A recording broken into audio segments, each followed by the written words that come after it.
Vandeham Sri Guru. The following is a class on the Bhagavad Gita as it is, second chapter, text number 17, given by His Divine Grace, A.C. Bhaktivedanta Swami Prabhupada, recorded on the 17th of February 1975 in Mexico.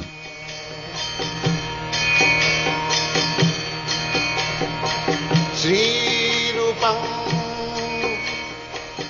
Chakrajatam Abhinasi tu tad vidhi yena sarvamidam tatam vinasam abhyasya asya na kaschit kartumarad. Now Krishna is giving a practical way of understanding the presence of soul. He says, Jena sarvamidam tatam, one thing which is spread all over the body, that is avinasi, that means immortal. So, what is that which is spread all over the body? It is not the skin, this is also spread over the body. The skin, the bone, the marrow, the blood, they are also spread over the body. But Krishna is not meaning these material things. The actual active principle within this body is the spirit soul. Now, in medical science, bones are being replaced, flesh also being replaced, blood is also being replaced by injection. So, everything can be replaced materially by scientific improvement. But when that thing which is immortal, that is gone, it cannot be replaced. Even nowadays, the heart is being replaced. But no medical science or any science has ever been able to replace the life. So, he is giving the example that presence of the soul is perceived by consciousness. So, the flesh is there, the bone is there, the blood is also there, but when the consciousness is not there, that means it is finished.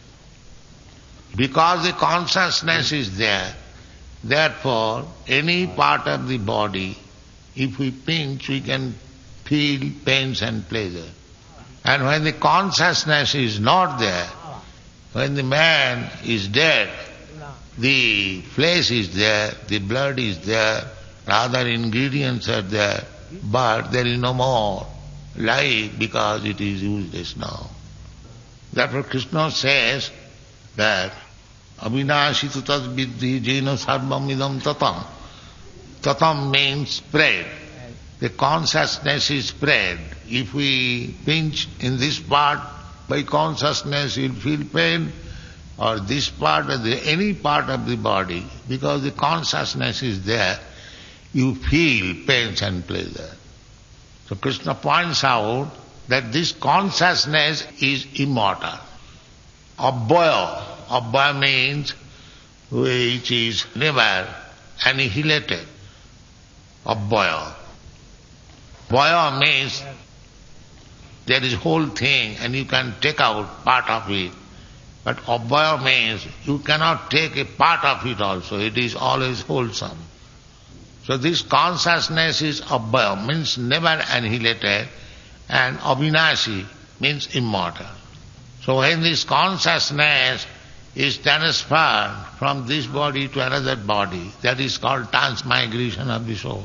But one thing we must know it, that as there is consciousness in my body, as there is consciousness in your body, similarly there is consciousness in the whole universe.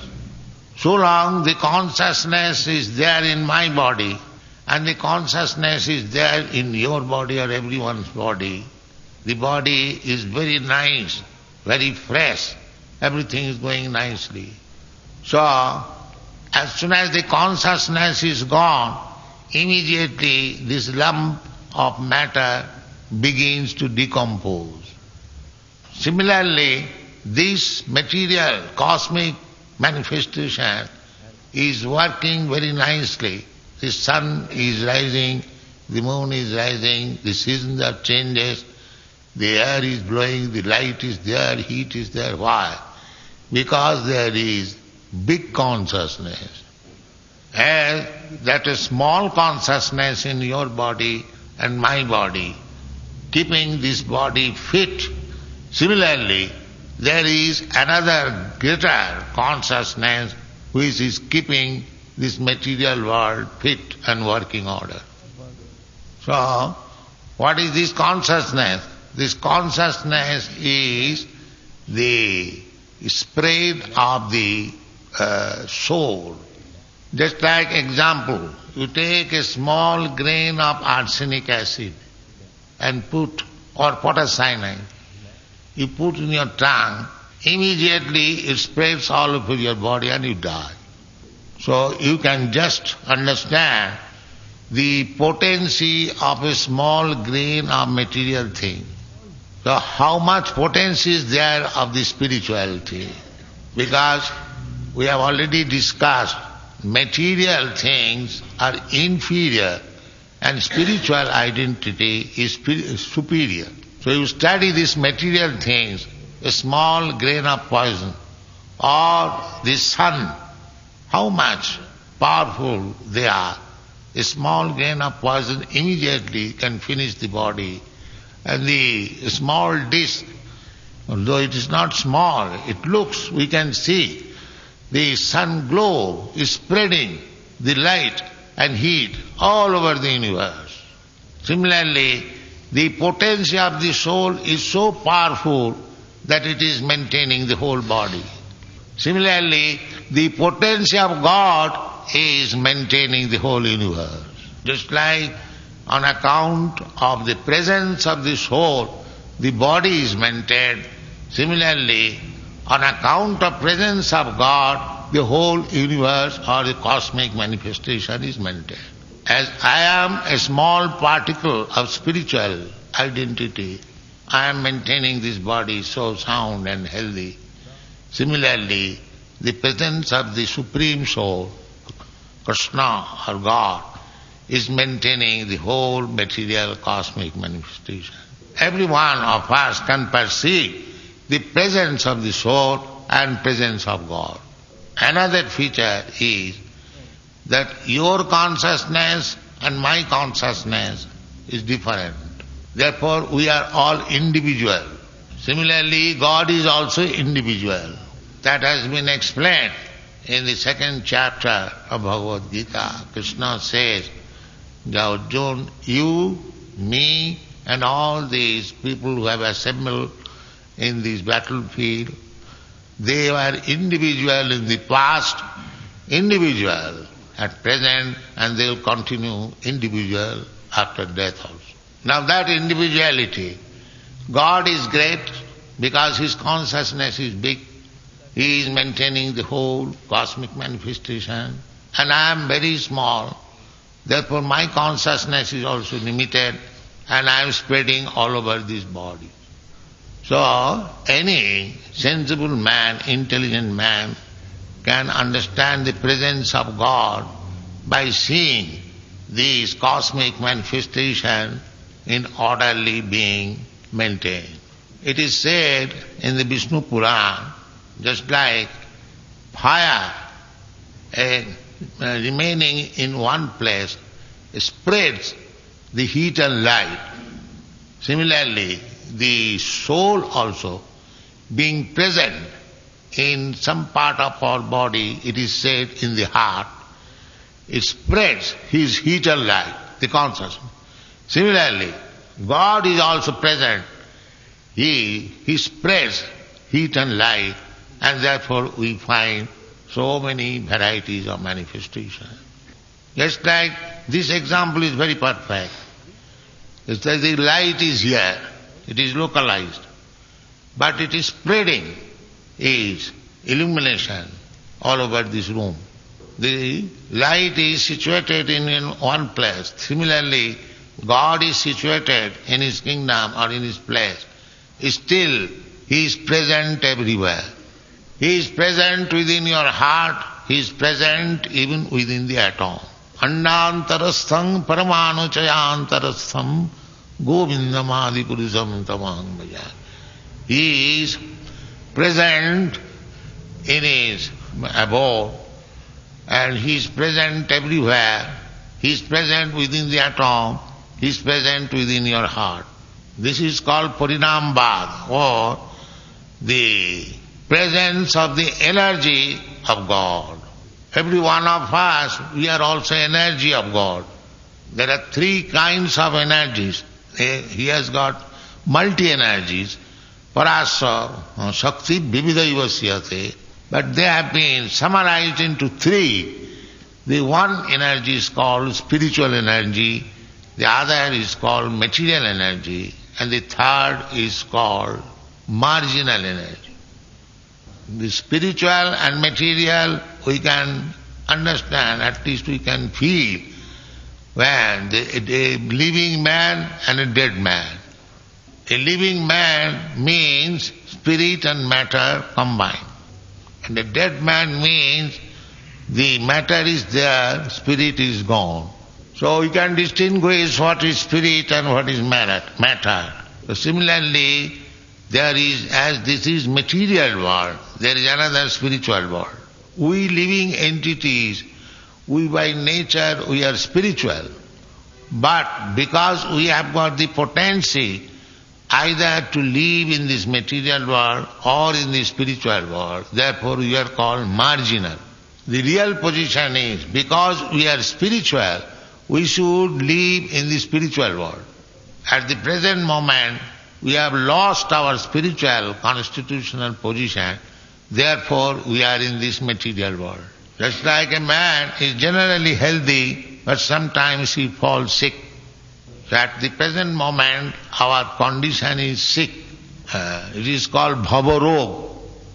Bhavarog, bhava means to become, and rog means disease. What is that bhavarog? We are appearing, taking birth in the material world. This is called bhava. You become. And after some time, you become finished. Means death. This is called disease, bhava rog. We have to cure this disease and come to our healthy standard of life. That opportunity is here in this human form of life. If you want to cure this material disease and revive your healthy condition of eternal spiritual life, the opportunity is here. Therefore, our only business in this human form of life is to cure this material disease, not to aggravate it. Disease should be cured, not to increase it. But at the present moment, we are mad after increasing the disease. We are acting in such a way that we have to accept another body. That means material disease will continue. So, to live irresponsibly like cats and dogs is very risky life. Because so long we shall be engaged in the matter of sense gratification. Material life means sense gratification. We shall increase our prolongation of repetition of birth and death. So this irresponsible life of eating, sleeping, sex life and defense, like cats and dogs, will not help us. Therefore, because this kind of activities will oblige me to accept another body. And as soon as we accept another material body, we become subjected to the stringent laws of material nature. And the material miserable conditions are summarized into 4 items: birth, death, old age and disease. So those who are not in knowledge of the spirit soul, they are very irresponsibly prolonging his life in material activities. Material science could not find out the spirit soul within the body because the magnitude, the dimension of the spirit soul is very, very small. That is stated in Padma Purana. Balagra satavhaga satadha kalpitasya cha jiva bhaga savigya sa anantaya kalpate. Balagra means the tip of your hair, divide into 10,000 parts. That one part is the dimension of the soul that is there within the body. The material science has no such instrument or perfection of study that they can see such a small particle. Therefore, these foolish people say there is no soul. But the practical application, the soul is there, therefore the consciousness is there, therefore the body is working in order. The soul is minus, the consciousness is minus, this body is a lump of matter. So we have to study this very intelligently, then we'll understand that what is soul, what is the business of the soul, why the soul is entrapped in this bodily, material body, why there are so many varieties body. This is a great science, and that science is explained in this Bhagavad Gita. Actually, at the present moment, there is no education, because education means to understand my identity. The so-called education which is going on, that is called art. Of course, they also say BA, MA, Bachelor of Art, Bachelor of Master of Art. It is just learning an art only. It is not education. Just like an electrician, he knows the art, how to put the negative and positive wire and bring electricity. There is an art. But that electrician does not know what is the science of understanding soul. The modern education, they are simply giving lessons on some art, generally known as technology.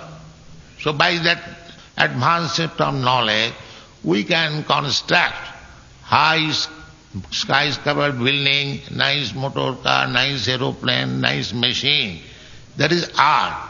But we do not know what is going to happen next life, my soul. That we do not know. This is the distinction between avidya and vidya. Vidya means knowledge and avidya means ignorance. Suppose you construct a very nice skyscraper building and next life you become something, you remain a rat in that house, then what is your benefit? The soul has to accept a body according to his karma. If by karma he has to accept the body of a rat, it will not be excused by nature that you have constructed skyscraper building, therefore you will again come and live there. No, that is not possible. If by karma you are fit for becoming a rat or cat, nature will give you that body.